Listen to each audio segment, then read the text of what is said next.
아주 충분히 될 것 같습니다. 사실 아까 2부 끝나면 3부 질문한다는 시간이 좀 가긴 했는데 아마 몇 분 질문 받는 건 양해해 주시라 생각을 저도 합니다. 눈치가 있으니까 짧게 하겠습니다. 그 남은경 경실련 국장님 말씀 중에서요.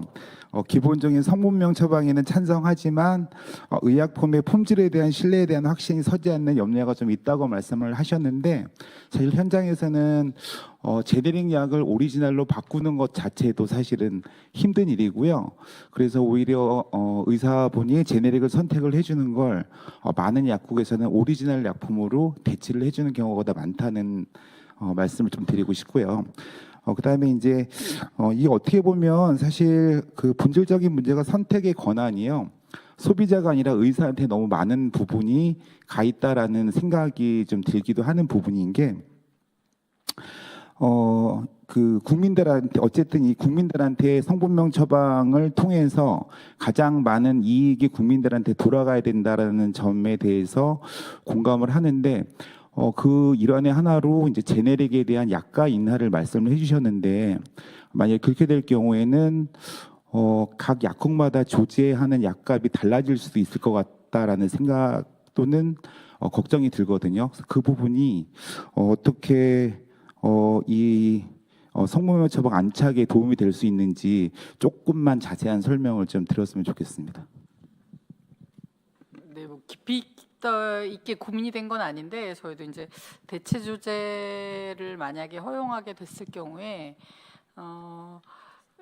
대체 조제할 수 있는 약의 목록을 조금 좁혀서 이제 그것은 뭐 경쟁을 통해서 저가의 품질까지 확인될 수 있는 약을 지정하고 그 약을 대체 조제했을 때에 뭐 의사와 협의 없이 가능하도록 하는 방식, 뭐 이런 방식, 그리고 참조 가격제 뭐 이런 얘기들도 하셨었는데 그런 식의 좀 가격을 제어할 수 있는 틀이 만들어지면 안심하고 뭐 환자 입장에서도 또 내지는 약사님도 그렇고 또 거기서 또 여러 가지 이제 불신이라든지 이런 부분들을 해소하고 궁극적으로는 또 이렇게 낭비되고 있는 의약품비를 줄일 수 있는 그런 기전이 되지 않을까. 실은 그랬을 때 이 제도 도입의 명분, 필요성 이런 것들이 훨씬 더 국민들한테 와닿을 수 있다고 생각이 듭니다.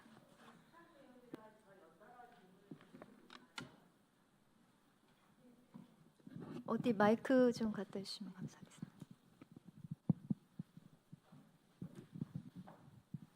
저는 김선영 식약처 담당자분께 질문을 하고 싶습니다. 이게 이 지금 품절 약에 대해서 저희가 대체 조제를 할 수밖에 없는 상황이고 또 대체 조제를 하는 근거는 식약처에서 열심히 관리를 하셔서 의약품 간의 품질이 거의 동등하다는 그런 정도의 기술력이 우리가 되기 때문에 저는 굉장히 안심하고 있거든요. 그럼에도 불구하고 이 좀 전에 말씀드린 것처럼 왜 의사에게 그렇게 많은 권한이 주어져 있는가? 사실은 그렇게 돈을 들여서 품질 관리를 했으면 국가에서 홍보를 해야 되는 거 아닌가요? 이 약들은 생물학적 동등성 시험을 거친 약들이고 이름이 다르지만 이것들을 거친 약들은 안심하고 대체 조제하셔도 된다. 이런 것들을 먼저 국가에서 홍보를 해야 되는데 왜 품절약을 구하기도 어려운 우리 약사들이 환자들도 설득하고 의사들도 설득하고 품절약도 구하고 이런 모든 것들을 짊어지게 하시는지. 그러니까 저는 굉장히 애를 많이 쓰고 있지만 제네릭에 대한 홍보는 너무나 미약하고 실제로 다른 나라들이 이러한 것들에 대해서 공짜로 되지는 않았더라고요. 정부에서 굉장히 지속적으로 관리를 하고 홍보를 하고 이러면서 이런 것들이 정착되어 나왔지 저절로 모든 국민들이 어느 날 갑자기 이거 그래 다 괜찮아 오라 이렇게 하지는 않았는데 지금 너무나 이러한 노력들은 게을리하고 있다.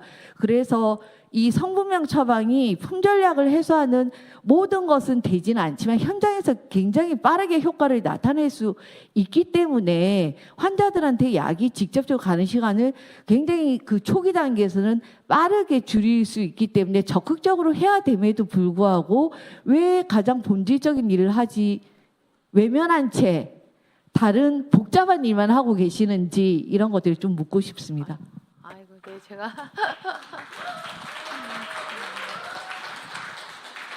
일단은 저희가 가서 관련 부서에게 제가 그대로 전달을 할 거고요. 일단 저희가 그 생물학적 동등성 인정 공고라는 것을 매번 합니다.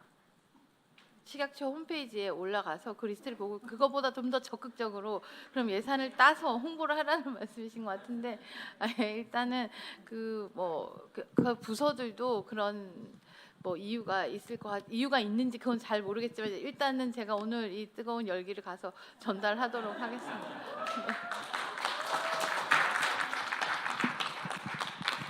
네, 여기 앞에 네, 질문 네. 뒤에 하시고 앞으로 오겠습니다. 네네. 네. 예, 저는 중랑구 약사회 김혜학 회장입니다. 오늘 사실 그 정부를 대표해서 우리 남우희 과장님께서 참석하셨는데 남우희 과장님께 말씀을 한번 좀 드리도록 하겠습니다.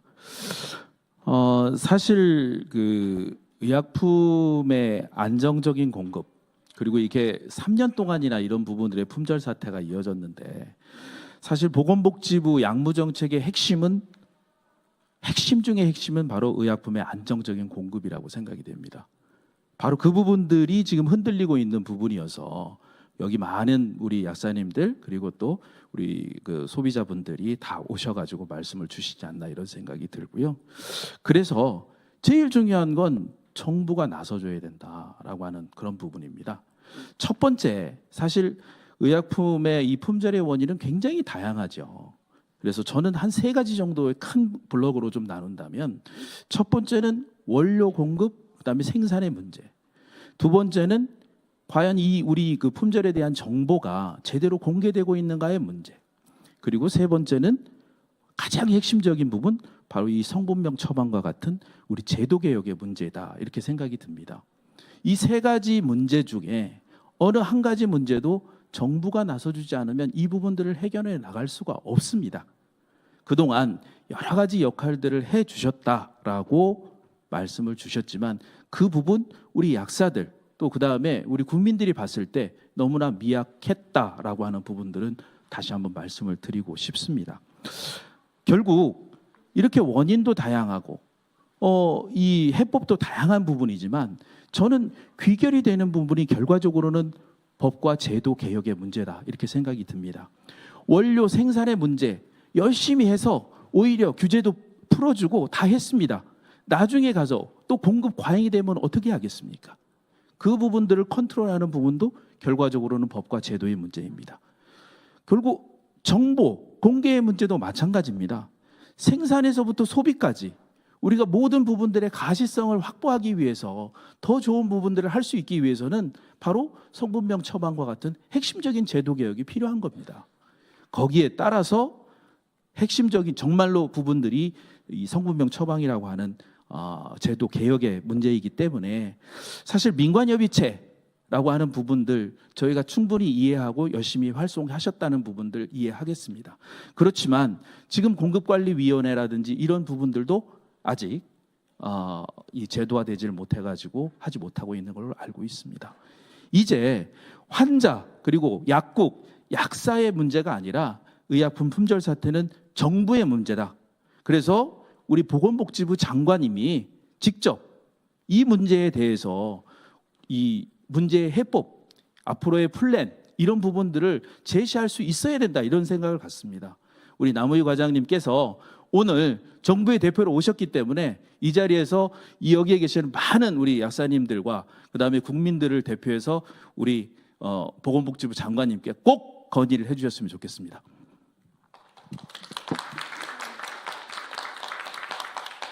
혹시 과장님 뭐 말씀 있으신가요? 있으셨습니까? 네. 그러면 답변 드릴 사안은 아니셨던 것 같고 정부에서 좀 더 열심히 해달라 이 문제를 약무정책과의 제1과제로 삼아달라라는 말씀으로 제가 이해를 하고 있습니다. 제가 처음 약무정책과장 하고 나서 처음 참석했던 토론회도 수급 불안정 관련 토론회였고 그 자리에서 제가 이제 어떤 발언을 했었냐면 약무정책과의 제1과제입니다라는 말씀을 드렸습니다. 그 부분에 제가 공감하고 동의하고 있기 때문에 저희 장관님께도 1과제로 삼아주십사 말씀드리겠습니다. 네, 이상입니다.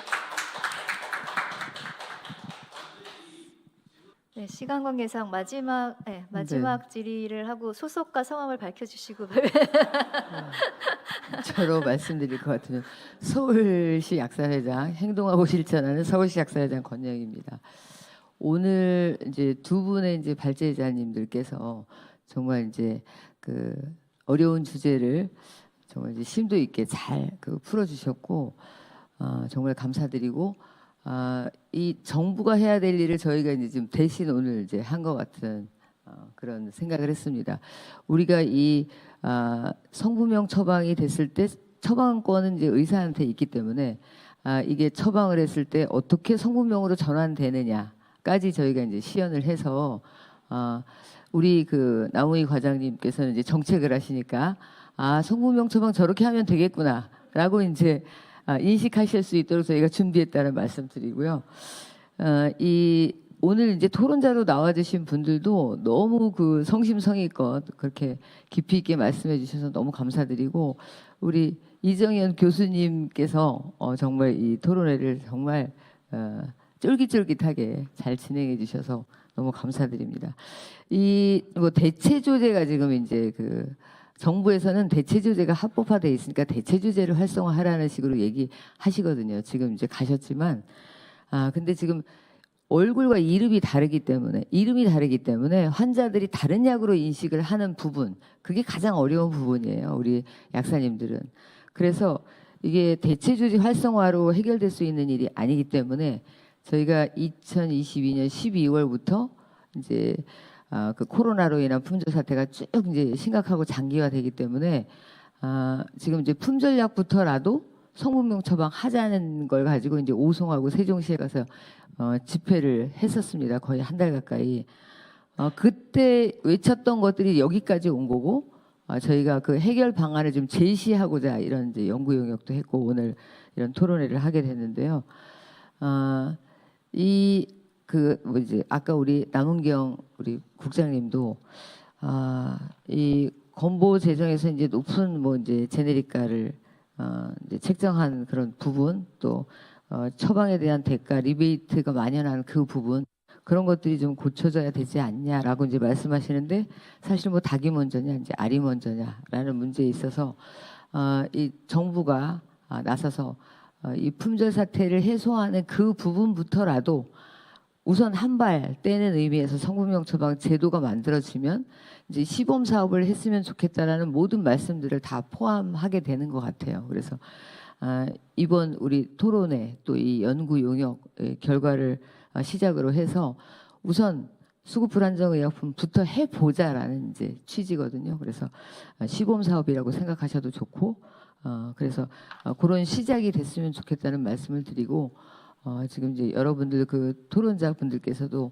너무 그 이 약계 현안에 대해서 깊은 애정을 갖고 말씀해 주셔서 너무 감사하다는 말씀을 드리겠습니다.